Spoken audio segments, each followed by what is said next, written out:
What's up, everybody? Welcome back. I just did the Wat Tambor mission and just absolutely crushed it. I mean, it was super easy, and really, I think it all comes down to modding one specific Geonosian in a very set way, and also at least getting the Hellfire Missile Droid platoon bonus unlocked.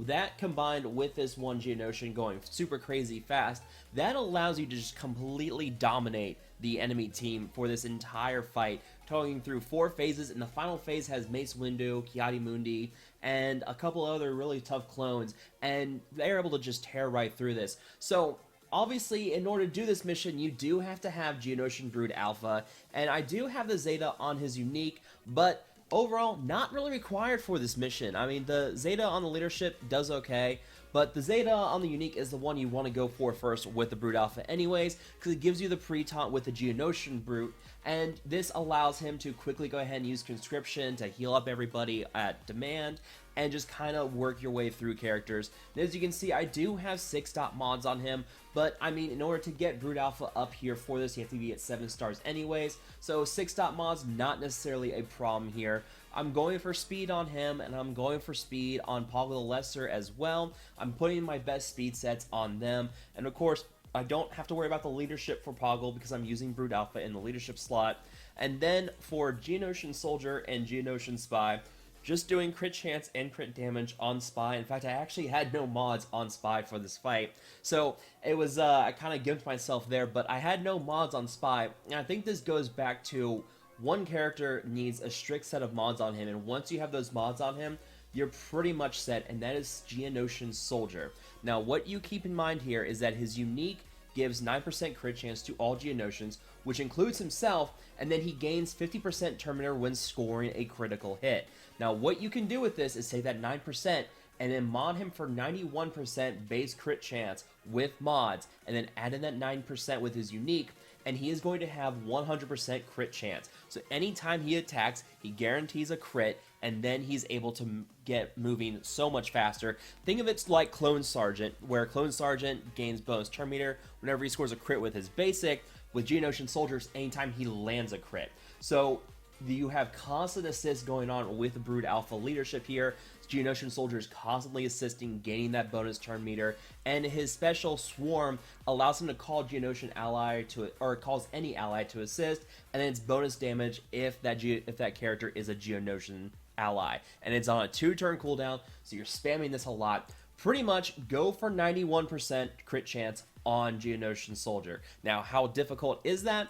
I do have offense circle on him, or offense cross and offense arrow, but then I just have crit damage on his triangle. Now, you can go for crit chance on the triangle if it's going to be much easier, but you can see I'm also running some pretty high crit chance on his secondaries, which, I mean, honestly, if you can get like a 2 or 3 roll of crit chance on them on these crit chance sets, you should be set. So you can see, really, I don't have anything here that has super high rolls of crit chance. I do have 5.9% here on the circle, but everything else is, I do have 5.18 there and a 5% there. Overall, pretty manageable. If I didn't have those, if I just had single rolls, I would just switch the triangle to a crit chance primary, and then that would allow me to get the 91% pretty easily. So overall, going for Geonosian Soldier with that 91%, that allows you to quickly gain a lot of bonus turn meter with Soldier, and allows you to quickly tear through the enemy waves. Now, the other important thing here is going to be the Hellfire Droid platoon bonus. Now, this thing is super important because one of the big problems that's been prevailing in these missions so far that we found is that there's stupid high tenacity on all the enemies, and Hailfire Droid is pretty much what allows you to easily counter that. Now, Hailfire Droid, you'd have to get it in the last platoon section over in phase 2. You did get it in the middle section, and that would give you Hailfire into the Wat Tambor mission. But what happens with Hailfire is when it's at level 3, it deals physical damage to all enemies and inflicts defense down, offense down, stagger, tenacity down, and 3 damage over time debuffs for 2 turns. The important thing here is the tenacity down. You can't resist the tenacity down, and that allows you to quickly call in a lot of assists and the basic on Poggle is able to apply ability block. So once you get the tenacity down the entire enemy team, you start spreading out the assists everywhere, and Geonosian Soldier's moving. You're stupidly fast here again. Remember that. And with that, you're constantly able to get a lot of ability blocks on the entire enemy team. Pretty much the final phase, I didn't really think about it at first, and I kind of warmed up to it, and then I just started spamming the Hailfire, and because the soldier is moving so fast, you're able to constantly call the Hailfire. So at this point, you have Hailfire constantly putting tenacity down the enemy team, you're getting ability block against all the enemies, and that allows you to pretty much shut them down and really prevent them from doing a lot of stuff.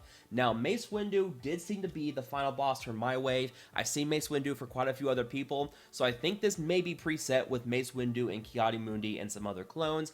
I'm not too sure here, but if it is, use the cleanse from Geonosian Brood Alpha to dispel any kind of shatter point that gets on your characters, because that shatter point deals massive damage. Now, you can use the conscription ability to cleanse all debuffs from allies, and that will cleanse the shatter point ability and allow you to constantly hit Mace Windu and the other characters without fear of someone getting one-shot killed by Mace. So do keep that in mind. Overall, I was kind of surprised by just how easy this mission was. I was expecting quite something a bit more difficult, especially after the Acklay mission yesterday, because the Acklay mission was stupid hard. I was able to get all the protection off Acklay, and I had them all modded pretty much the exact same way, with Soldier moving constantly, but I think that there's quite a bit more strategy involved with that fight, which seems okay, but I was kind of expecting them to be a little more difficult with the Wat Tambor mission than I was with the arena fight. But I think that them having the Wat Tambor mission be quite a bit easier is nice, because that's going to mean more people are able to get the Wat Tambor shards, and that's going to be a nice thing, because Wat, I have a feeling, is going to make things pretty easy once you get him unlocked for territory battles. So pretty much you go through the phases, and you have the droid factory ability, but again, remember, this doesn't really do anything for the fight because you have a brute in that 6th slot. So if you do something like I did at the beginning of the fight, where I used it and completely forgot, you get some bonus turn meter on your Geonosian characters, but I mean, nothing too fancy there. You could use that for, if nothing else, but I think that it's nice to have that brute there who's constantly taunting, and he is able to get a lot of bonus attacks in, and he is able to get bonus buffs through the conscription ability as long as you keep him alive. And I have to say, I never really had any problem where I was worried that he was going to die. I never had to revive him or summon another one. He stayed alive pretty much the entire fight, and overall this fight took me about 10 minutes. So once you're able to get Geonosian Soldier super fast and have him constantly spamming, you're going to notice your duration of this mission is going to go a lot quicker. I've seen people take upwards of 20 minutes with this, so I think that if you can get that soldier to be super fast, that's going to help make things much easier for you.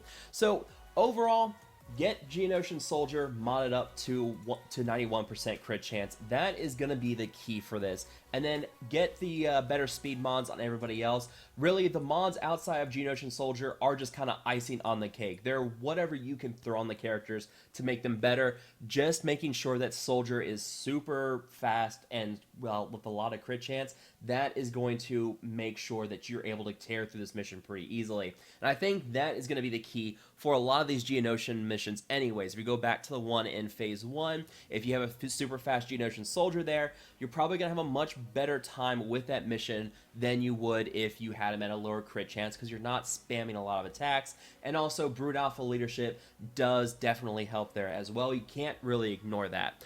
So let me know down in the comments, what do you guys think was, are you guys expecting this to be a lot more difficult than the Acklay mission? Are you guys surprised to see that it's quite a bit easier than the Acklay mission? Let me know down in the comments below. As always, guys, feel free to like, share, and subscribe. Thank you guys so much for watching. Apologies for not doing a live stream of the Phase 3 battle. Wasn't really feeling up to it today with a migraine headache going on, so couldn't really do the live stream. But anyways, thank you guys so much for watching. Feel free to like, share, and subscribe.